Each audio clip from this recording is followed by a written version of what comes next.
Ya estamos con Ricardo Gilavedra. ¿Qué tal, Ricardo? Gracias por venir. Al contrario. Con Florencia Arieto. Hola, buenas noches.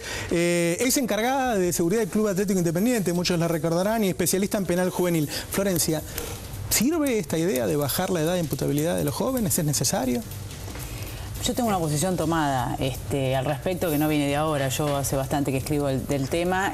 Yo creo que necesitamos darle un estatus jurídico a pibes entre 14 y 16 años que hoy pueden ser fácilmente detenibles por la policía en el caso de un delito mediático y ponerlo a disposición de la nada, adentro de un instituto cerrado con pibes de 16, en una especie de limbo jurídico en donde se le aplica una medida de seguridad como se le aplica a los locos. Entonces, yo entiendo que, digamos, la primera reacción instintiva es no, porque la verdad que es como una bandera muy cara hablar de a qué edad, una sociedad que habla a qué edad vamos a encarcelar pibes. Pero bueno, es un fenómeno que sucede, y sucede que hay chicos de 14 años o 15 detenidos, digamos, privados de su libertad, sin posibilidad alguna de investigar si efectivamente fueron, si fueron cooptados por quién es esa organización que organiza y arma y demás, ¿no es cierto?, a los pibes. ¿Por qué? Porque una vez que el chico ingresa dentro del sistema, si es menor de 16 hoy, se cierra el expediente penal por el que ingresó, acusado de un delito en general grave, y se abre un expediente tutelar. Entonces al chico se lo tutela hasta que cumpla 18, y a los 18 puede evaluar ese juez que nunca intervino en una cuestión de investigación, de prueba y demás sobre él, sino en contenerlo como se contiene a un desamparado, antiguamente como se llamaban los reformatorios, que se tenía dentro de los desamparados, y a los 18 pueden evaluar si se lo va a juzgar por el delito cometido a los 14. Eso es lo que pasa hoy. Obviamente que es muy difícil hablar de esto, pero uno tiene que hacer... A mí no me consta, yo no he visto chicos de 12 años, por ejemplo, detenidos. Sí he visto chicos de 12 años llevados a delinquir por otros mayores, pero que no delinquen, acompañan. Pero sí he visto, porque me consta, porque he estado en los institutos de menores, he visto chicos de 14 o 15 años detenidos, sin posibilidad alguna de, por lo menos, impugnar prueba, presentar prueba y demostrar que fueron o no fueron y en qué condiciones se realizaban las cuestiones. Entonces yo creo que sí, que es necesario. Igual, perdón, para terminar mi idea, hay una ley que fue votada por unanimidad en el Senado, que perdió estado parlamentario, que es de 2009, sobre la base de un gran proyecto de Laura Musa de 2005, en donde hay 80 artículos que hay tratamiento específico para estos chicos, entre 14 y 16 específicamente, y 16 y 18 específicamente. Estamos hablando de una pena muchísimo menor a la que se le aplicaría a un mayor por el delito que se lo investiga. Estamos hablando de medidas alternativas a la prisión y la prisión como último recurso, digamos. Estamos hablando de un estatus y una integralidad en el tratamiento del pibe que cometió un delito que no, digamos, que no digamos, que no es solamente la edad y encarcelarlo. Hay un montón de alternativas, lo que pasa que, bueno, evidentemente la discusión o lo que engancha o lo que pega, por decir de alguna manera, es la baja o no, pero la ley tiene 80 artículos. Solamente uno habla de la edad. Gilavedra. Yo me asusto siempre en las campañas electorales, ¿no? Porque inmediatamente en todas las campañas electorales aparece la respuesta fácil, que el tema de la seguridad, bueno, se resuelve con una mayor punición, aparecen todas las propuestas de mayor estrictez, etcétera.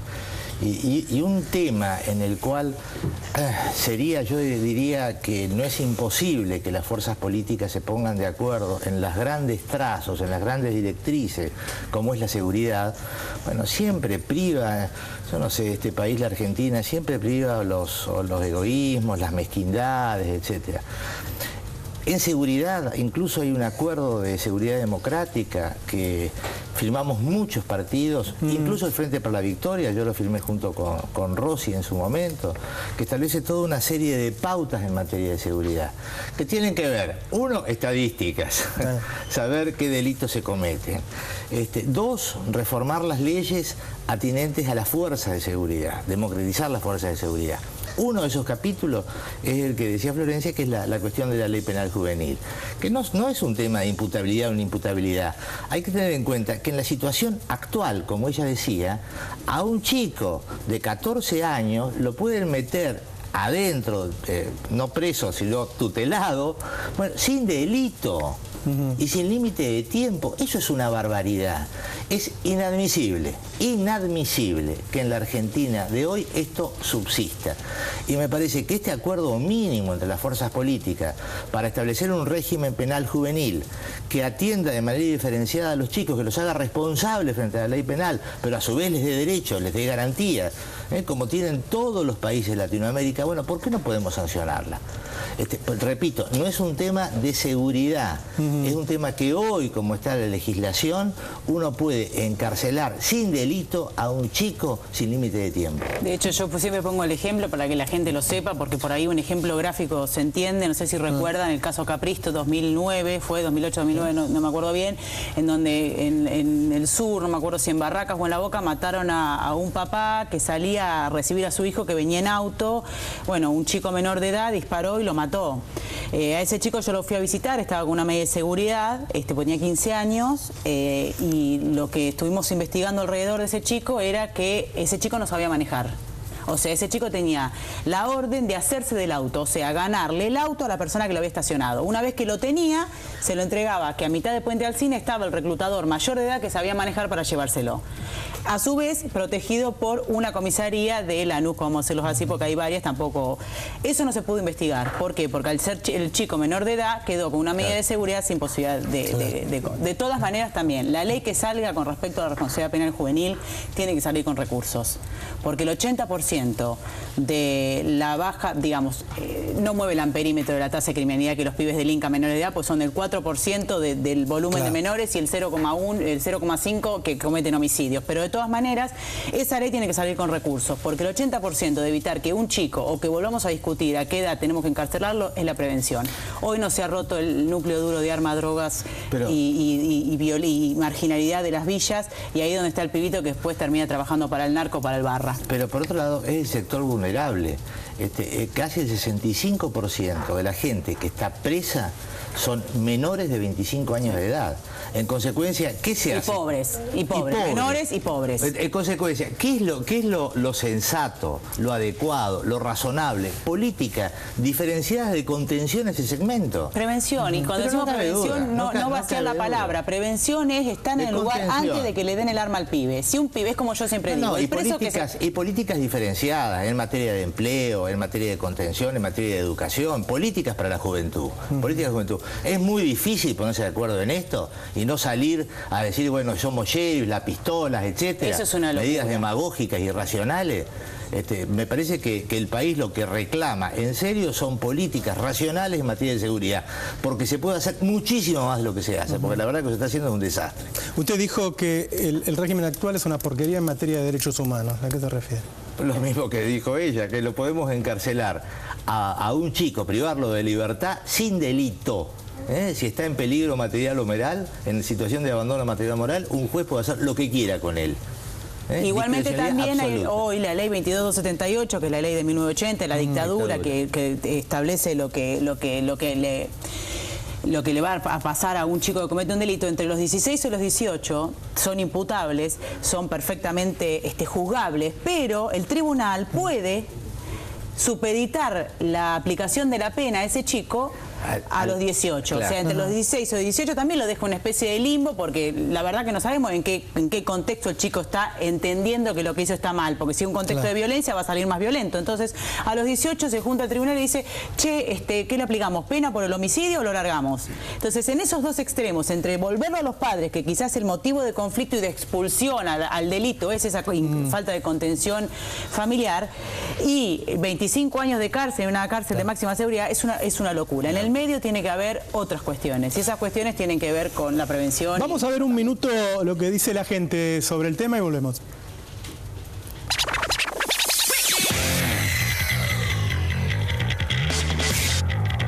El que delinque merece pena, sí.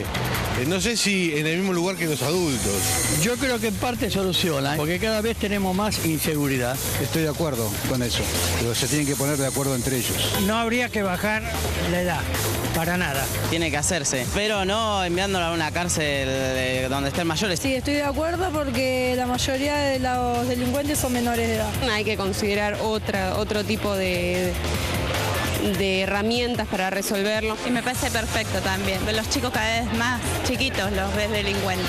Lo van a detener a los 14 años, van a entrar por una puerta y van a salir por otra, y encima donde están detenidos no les enseñan nada. Es un depósito de gente. Yo no estoy de acuerdo. Algo hay que hacer con los menores que cometen delitos. Yo creo que la propuesta de Martín Insaurralde es bastante coherente con lo que la sociedad en general está pidiendo. En el momento que los chicos estos, ¿no?, de 15, 16 años, tienen un arma, se tienen que hacer responsables de su conducta. Me gusta la actitud de Insaurralde que lo haya propuesto. Me resisto a que los jóvenes, muy jóvenes, sean imputados. Florencia, ¿es mayoritaria la cantidad de chicos que delinquen que siempre están mandados por un mayor? ¿Forman parte siempre de una organización? En general, si no es la organización típica en el sentido de el reclutador, que puede ser un policía o un civil, en general, si no están reclutados por ningún mayor, sí están proveídos de las armas por un mayor. El mercado negro de las armas no lo manejan los menores de edad, lo manejan tipos que distan mucho de ser una persona que necesita contención. Entonces me parece que entender esa posibilidad de que un pibe de 15 años comete un delito o es parte de una banda y poder avanzar sobre los organizadores, los reclutadores, los que le proveen las armas, siempre vamos a terminar en un lugar donde están mayores, muy bien organizados, bien comidos, bien educados, con una absoluta conciencia de que están violando la ley y quieren dedicarse a eso. Y ahí hay que aplicar la mano dura, si quieren, en el sentido mano dura, en el sentido de aplicar estrictamente la ley, no permitir, por ejemplo, que digamos, yo tengo un proyecto de reforma de la ley de ejecución de la pena que también se puede discutir, que me parece que violadores y asesinos no tienen que salir anticipadamente, porque igualamos para abajo. Al ladrón yo no le puedo dar una galletita de que si se porta bien y puede laburar en vez de robar, va a salir antes si el asesino sale igual que él. Porque en términos de materialidad de la pena, la cuantificación es, los dos cumplen 10 años, los dos salen igual. Entonces son discusiones de fondo que hay que dar. Insisto, no mueve el amperímetro el delito de menores. O sea, los menores no mueven el amperímetro en la tasa de criminalidad. Por supuesto que son utilizados como señuelo, como campana, lo sabemos, y quizás tienen una agresividad mayor que un mayor que tiene más ductilidad en el delito. Yo siempre cuento esto porque la gente también tiene que conocer el otro costado, que es el de los institutos de menores. Yo he visto chicos que no se le cicatrizaban heridas y los médicos establecían que se raspaba, se cortaba en un juego detenido, ¿no?, con otros compañeros, porque había sido desnutrido de chico. Esas son las consecuencias de estar mal comido, mal educado. Chicos de 17 años que no saben leer y escribir. Un chico que se levantaba todos los días a las 9 de la noche de la mesa, que estaban todos comiendo, y lo sancionaban y no entendían por qué, hasta que uno de los operadores lo siguió y pudo hablar con él, y ese pibe lo único que hacía a las 9 de la noche era bañarse en la casa porque ese era el único horario que tenía agua caliente. Entonces estamos hablando de un espectro abandonado, estamos hablando de pibes que nacieron en los 90, estamos hablando del abandono, del traspaso del Estado Providencia al Estado Penitencia, como dice el OIC Huacán. En ese marco delinquen. Castigarlo ferozmente no sirve, pero tampoco hacer la vista gorda si delinquen, ¿no? No, estoy de acuerdo, me parece que respecto de la cuestión de los menores tiene que haber políticas diferenciadas. La responsabilidad que ellos tienen no es como la de los adultos, porque les falta madurez. En consecuencia, la respuesta penal tiene que ser absolutamente proporcional a esa falta de madurez. Y yo creo también de que deben ser responsables ante la ley penal, con una reacción penal proporcional, obviamente, a esta falta de madurez. Y acá nadie ha descubierto la pólvora. Repito, todos los países de Latinoamérica tienen su régimen penal juvenil, sobre eso está luchando el UNICEF, García Méndez, vos dijiste Laura Musa, de hace años. En la Argentina se viene discutiendo esto desde fines de la década del 90. Yo incluso mandé un proyecto de ley en el año 2000 sobre un régimen penal juvenil que no se sancionó. Así que no es nada raro, pero hagámoslo de una vez por todas. Es necesario porque nosotros estamos condenados por la Corte Interamericana de Derechos Humanos, por el caso de 5 chicos condenados a cadena perpetua en todos los lugares del mundo, incluyendo el Tribunal de Estados Unidos, y hay que decirlo porque hay gente que se siente como que si Estados Unidos falla de alguna manera, se siente que es verdad y es serio. Entonces, bueno, y un caso terrible, también en Estados Unidos es inconstitucional aplicarle cadena perpetua a menores de edad. Lo digo para que no pensemos que nosotros somos la revolución. En ese sentido, lo que le dice la Corte a la Argentina es, no se aplica condena a menores de edad porque es por lo menos violatorio de lo que es el Pacto de San José de Costa Rica, pero aparte los conmino a que modernicen y establezcan un régimen penal juvenil que sea acorde a las pautas de derechos humanos que nosotros pactamos. No solamente, tanto la Corte Interamericana, en este caso, en el caso Mendoza, como la Corte Argentina, en un caso García Méndez, le han dicho al Congreso, sancione un régimen penal juvenil, sancione un régimen. Y yo creo, y incluso esta charla da cuenta de esto, de que hay una base de consenso amplia entre los partidos políticos para poder llevarlo adelante. En consecuencia, sinceramente, yo espero que la presidenta le dé la autorización, en este caso al bloque de diputados del Frente para la Victoria, y que lo sancionemos una vez, porque tenemos coincidencia y verdaderamente estamos en un atraso muy serio y muy difícil en derechos humanos. Ricardo, a mí me parece que ahí, digamos, se mezclan las cuestiones políticas, porque obviamente vos sos de un partido político, yo no soy, digamos, no soy la exégeta de la presidenta, no lo necesita, por favor, pero quiero decir que la presidenta de la Orden es una, digamos, como una posición, nada, cada uno es individual, y si Martín Insaurralde, que es el candidato a diputado, lo propuso y otros dentro de su bloque o de su partido político dicen que no, como en el radicalismo pasa, que están de acuerdo. La cuestión es que se pongan todos de acuerdo. Yo te lo dije el otro día también. Bueno, es obligación de la oposición obligar al oficialismo, porque esa es la regla de la democracia, a debatir. Pero no sé, esperemos, la política es el arte de la negociación, Ricardo. No te voy a decir yo, por favor, que vos sos una eminencia. Para las elecciones de octubre, bueno, esto puede ser un tema. Bajo. Si estamos hablando bien, golpe bajo, suponer que son todos robots, que hay que bajar una orden. Me parece que va mucho más allá la discusión. Pero de acuerdo, pero entonces ¿por qué no sale? Y pero pregunté, vos, donde respondes sos diputado por la oposición, obligar al gobierno a debatir. Porque no reciben señal de casa de gobierno. Y ustedes no tienen ninguna señal de Dios para decirle al gobierno, al oficialismo, que debatan. Se la vamos a pedir nosotros. Mi huevo la gallina. Se la vamos a pedir al pueblo, porque sinceramente esto hace falta que se haga. Y hace falta también, y repito la cuestión del comienzo, yo sinceramente, yo deseo que en estas cuestiones de seguridad pueda haber un acuerdo sustancial entre los partidos políticos principales. Y digo sustancial porque esto es uno de los temas que se requieren políticas de largo alcance, políticas de largo plazo. Si no, estamos siempre a merced en las campañas electorales que aparezca alguno diciendo barbaridades, como hemos sufrido los Bloomberg y otros personajes. Exacto. Muchas gracias a los dos, Gilavedra Arieto. Volvemos en 30 segundos.